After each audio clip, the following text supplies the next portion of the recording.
What's up, ladies and gentlemen? Welcome back to the channel. My name is That Gaming Dad 25, and today we got some hot topics for y'all. We got opals in the game. I want to share some ideas on how the community can actually make this game good again, and also still no moments. Let's get right into it, man. But first, if it's cool with y'all, I want to read some of these YouTube comments. If it's cool with y'all, let me know. Because of course you guys have always been showing love on these videos, so it's only fair that I show love to you. Reminder, if you want one of your comments featured in the video, be sure to comment down below with either a conversation starter or something just worth talking about. First, we got my boy C-Scott603. He's a regular commenter. Shouts out to my boy. He said the least they could do is add a change to load into a glitched market or warp after every win across all modes. That would up the playtime and engagement. Facts. I think the token market in general, like the glitch token market, was a W, but we don't have tokens this year. So maybe after every game you get a chance to go into some kind of glitched market where there's some kind of deals on players, because we know they're not giving us original content, but maybe some kind of deals in the market. That'd be W and the reason to play the game. Shouts out to you, Scott.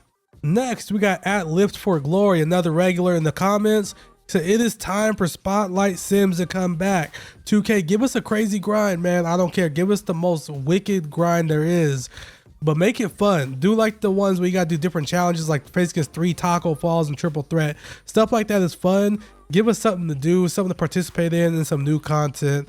Shouts out to you, Lift4Glory. I appreciate you rocking with the channel. Everybody was having this conversation on whether 2K is dead. It's been happening on the Myteam side and the Park side. Here's what Chalk had to say. He's over on the Park side, but still, this is relevant to us also. He said, the truth of the matter is 2K is far from dead. It's in the top 5 most played games every week on Xbox and PlayStation. What's dead is the community, and the question becomes, how do we fix it? How do we get the community lit again? I agree, because I think if the game was dead, 2K wouldn't keep doing what they're doing. Let's just call it what it is, call a spade a spade. They're still making their money. They're making tons of it, because just because the Twitter community and the YouTube community are thrashing the game, they're still got a loyal following. But how can we make it lit for us on Twitter and on YouTube? We don't collaborate with each other like they used to back in the day, man. Don't take this as disrespect with anybody, but you know, all the bigger YouTubers and even just YouTubers in general kind of do their own thing.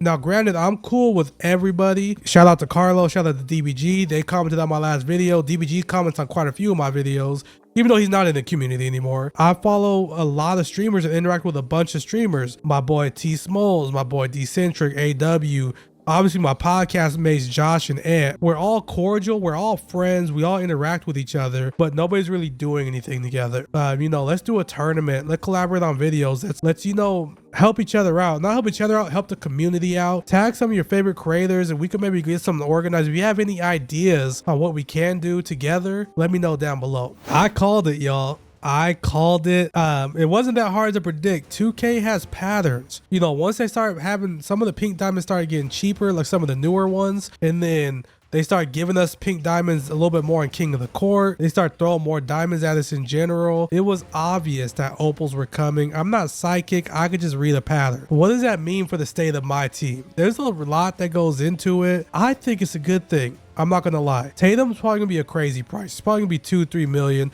and the card's gonna be really good. Now, all those older cards, you know, the LeBrons, the Paul Georges, the guys that came out already, their prices are still gonna stay the same, because there's not a lot of LeBrons out there. There's not a lot of Paul Georges out there. There's still a lot of really good pink diamonds in this game that haven't came out yet in the hidden gem. So I think there's a chance that those cards gonna be a little bit more obtainable, and definitely the diamonds. There's still a lot of diamond hidden gems that haven't came out yet, and granted, the first couple pack drops, the odds aren't going to be good. It's going to be about the same they are now, because that's how it was in the Full Throttle pack. The diamonds, the odds were low, the pink diamonds were lower. But after a few drops, those pink diamond odds should raise just a little bit, just enough to make them a little bit more pullable, maybe 3%. Maybe diamonds might raise up to like 5%, and they might have some good cards coming out. It might be better for the sake of the game. You're not going to see a lot of Tatums, and that's okay. But there's going to be a lot more obtainable cards for everybody, and Tatum's just going to be for a few. Now, the question is, how does this affect pacing? It doesn't, in my opinion. I've been saying this since the beginning of the year, because we started with pink diamonds instead of diamonds, that all they're doing is doing the same exact pace from last year, except last year in season 4, they completely skipped dark matters. We started with diamonds, we went to pink diamonds, we got opals, and then went straight to 100 overall players. No dark matters. This year, since we started that pink diamond instead of diamond, that way there's that time frame. So season 3 is going to be dark matters. In season 4, we're still going to get 100 overall players.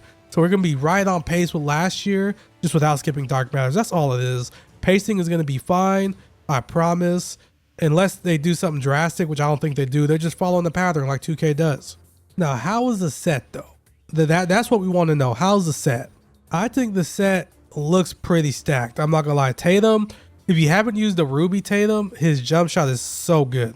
This Tatum's going to be super good, but I'm not going to worry about him too much. There's cards. I got cards that are just fine enough to play that position.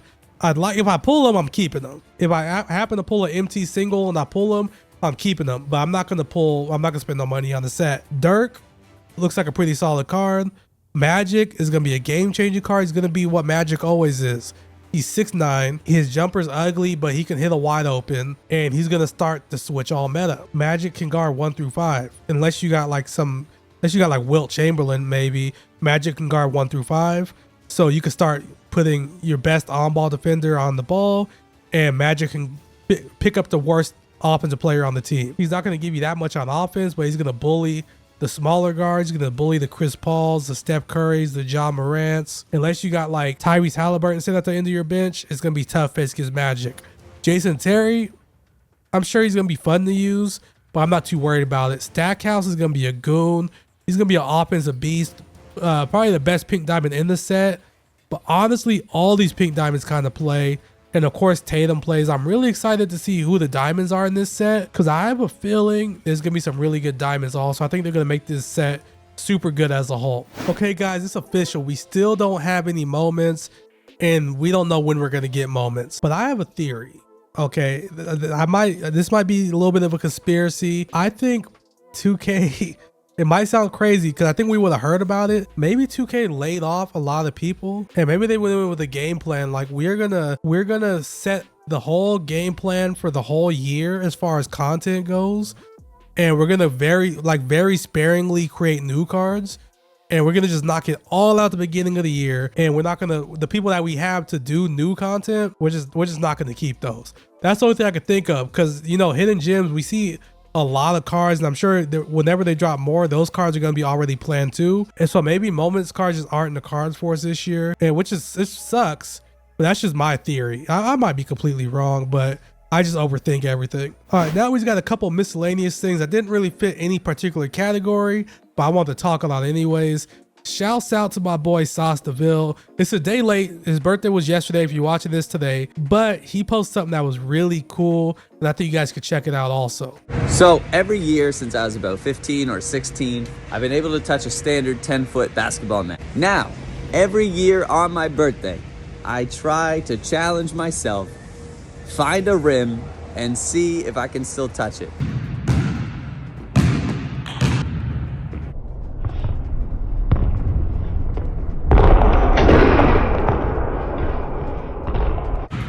Easy, light work. Shouts out to my boy Sauce. He's super chill, dude. If you don't already, go follow him on Twitter and on Twitch. It's Sauce DeVille. He's super fun to watch stream. He brings super good energy, so be sure to go show him some love. Next, we got GT. Was GT Withdrawal? Okay, I'm sorry, but he said, I got my account back. Very huge thanks to @EvansCC. It's everyone's kind words. He's one of the top grinders in the game, and I think he's like number 3 on Xbox, I think it is. And he got banned for no reason. But luckily he was able to get in touch with some people and get his account back. But it's unfortunate because there's people out there that don't have social media and probably will go to 2K support and get no answer about it. So it's an unfortunate situation. I'm happy he got his account back, but they still need to stop these bots, man. These bots that are automatically banning people. It's like, it's damned if you do, damned if you don't. But it's a sad case. I'm glad he got his stuff back, man. As always, I appreciate y'all rocking with me all the way to the end of the video. Y'all have been showing so much love on this. Be sure to go follow me on Twitter so you can tag me on your interesting things to talk about, and leave a comment down below, man, so I got something to mention in the next video. As always, y'all be safe. Peace.